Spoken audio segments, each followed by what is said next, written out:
Hello, everyone. My name is Samantha Morales.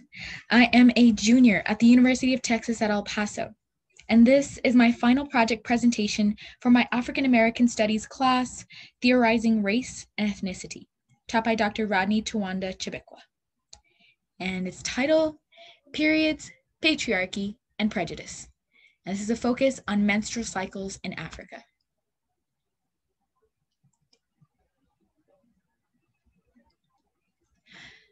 Period. For every little girl about 9 to 12 years old, a bloody thought will arise. I just got my period. Oh no, what am I going to do? Little girls in America reach out to their mothers and grandmothers for guidance through the red current. Living in the first world means access to pads, tampons, and thank God, Midol. However, for little girls in Africa, periods are much more than a simple day ruiner. Periods are devastating to everyday life.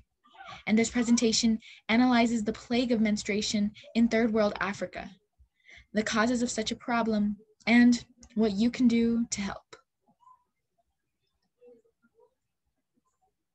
So, some of the African countries that are going to be discussed today include Madagascar, Uganda, Malawi, Kenya, and Nigeria. And first, we have to realize that in African culture, menstruation is often related to shame and embarrassment. And this is a stigma that's been created by the patriarchal society that has been established in the entire continent. And not only that, the cost and access to period products is very difficult for African women to meet and find. And poverty is at the center of this problem. And just as an example, a mother from Tanzania spends about $13 as a housekeeper, and that is just on pads. And that is about an equivalent to 5 to 10% of her salary.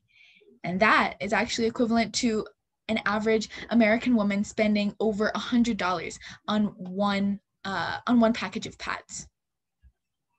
Not only that, though, in a documentary by France 24 News, 3 Madagascar girls traveled throughout their village and asked about menstruation.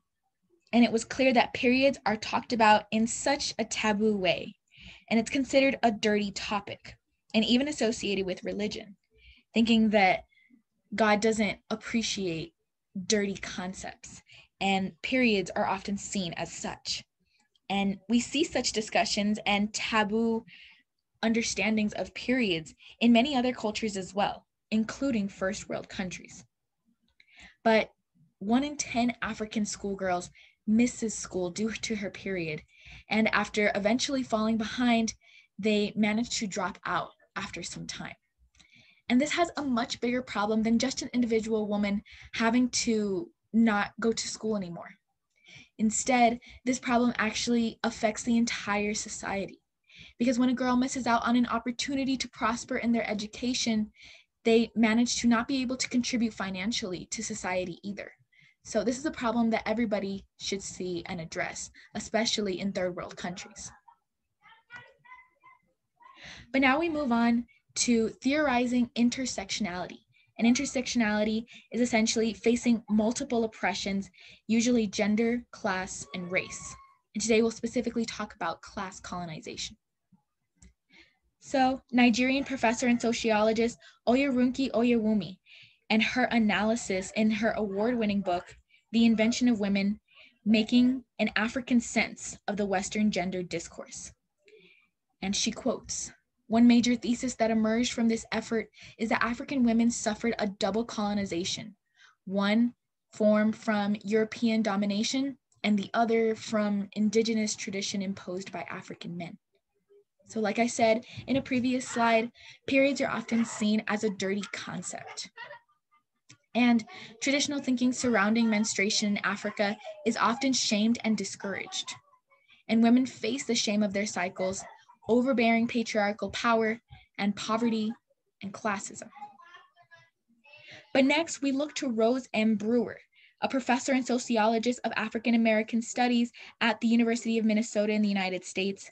And she discusses theorizing race, class, and gender, and the context of recent Black feminist theorizing in social sciences and trying to overcome the stigma and stereotypes that have been surrounded with menstruation, and the simultaneity of oppression such as race, gender, and class categories, and the reconstructed analysis of Black women's labor and a class reformation.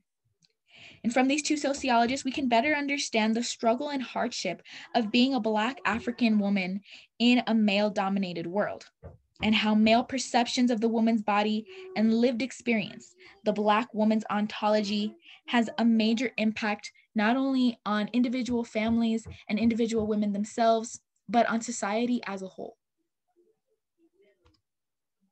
And these are our two theorists, Ms. Rose M. Brewer and Oyewonke Owumi. Yes. But after all of that, after all of the hardship and the struggle that we have learned about today, and how access to sanitation is almost impossible in everyday life for African girls, we have to ask ourselves what to do next, and what can I do to help? African Women Rising and African Bags of Hope are both nonprofit organizations that collect funds to contribute to girls' education and access to proper sanitation and care. And with just a few dollars that you can donate in a one-time occasion, or that you can subscribe to monthly in either of these different platforms, you can give many girls in Africa the opportunity to their education and to a normal life. But these are the links and citations that I used throughout this presentation, my fair use statement, and I thank you all so much. And I hope you learned something today. Learn that being a girl isn't always easy, but we can always help other people who need us and who need the better access to things that people in first world countries often take advantage of. But I thank you all so much, and you have a great day.